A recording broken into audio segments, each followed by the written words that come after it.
కవులను రచయితలను తగు విధంగా గౌరవించడమే కాకుండా వారు రాసిన వివిధ కథలను పుస్తకాల రూపంలో తీసుకుని రావడం ఎంతో సంతృప్తిని ఇస్తుందని వేల్చేరు కళావేదిక అధ్యక్షుడు వేల్చేరు చంద్రశేఖర్ చెప్పారు.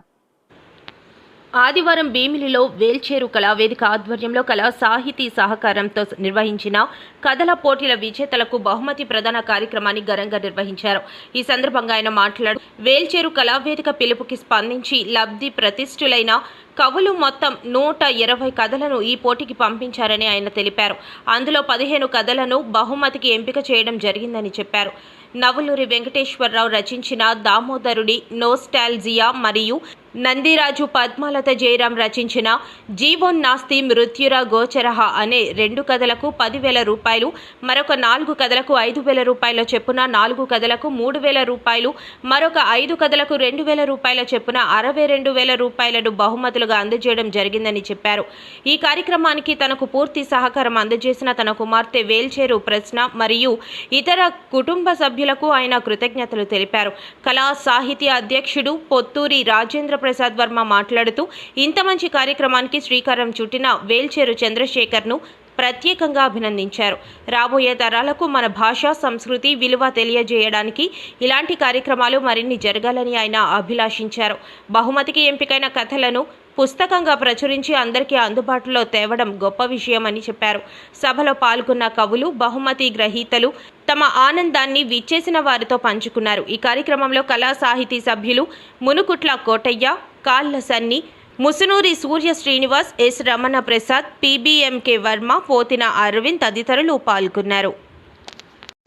నందిరాజు పద్మలత జయరాం, ఆశాముల్లు అయ్య సౌమ్యాదుల సుబ్రహ్మణ్యం, మధుకం శ్రీపతి లలిత, ఈవిడేమో మనవడు పుట్టాడని చెప్పి అంతా వస్తానని చెప్పి మనవడు పుట్టాడని చెప్పి దుబాయ్ అది చెప్పి మరి అదే పోతాం. Simple justice to grooming gang చెరుకోడ మీనాక్షి శ్రీనివాస్, యుగధర్మం యువటూరు రాజామోహన్, ఇంటిగుట్టు శివన్న కెరక. నమ్మకండి, రెండు మేషారు రెండు నన్ను రమ్మంటున్నారు. సొంత ఇంటిని కథానిలయం గురించి చూడడం జరిగింది. తెలుగులోని ఇప్పటిదాకా ప్రచురించిన అనేక కథలు, అన్ని కథలు అందులోని లభించే అవకాశం ఉండే విధంగా వేల్చేరు కళావేదిక ఒక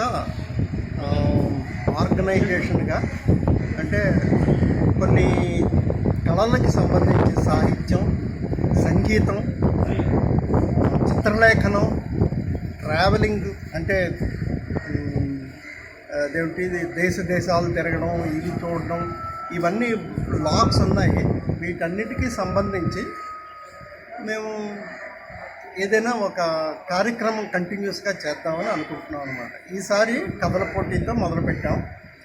నెక్స్ట్ పెట్టేటప్పుడు విమర్శలు, తర్వాత కళ అంటే చిత్రలేఖనం, అలాగే కొన్ని సంగీతం, ఇలాంటివన్నీ కూడా ప్రమోట్ చేద్దామని అనుకుంటున్నాం.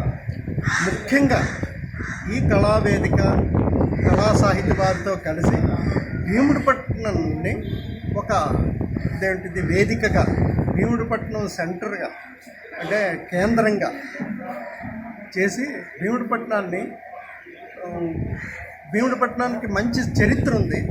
ఆ చరిత్రని ఈ వేల్చేరు చంద్రశేఖర్ నా పేరు. నేను ప్రొఫెసర్ ఇన్ సివిల్ ఇంజనీరింగ్గా చేశాను, దేశ విదేశాల్లో చేశాను. నాకు ఎక్కడ ఏం చేసినా సరే సాహిత్యం మీద చాలా ఇంట్రెస్ట్. నేను చిన్నప్పటి నుంచి సాహిత్యం చదివాను.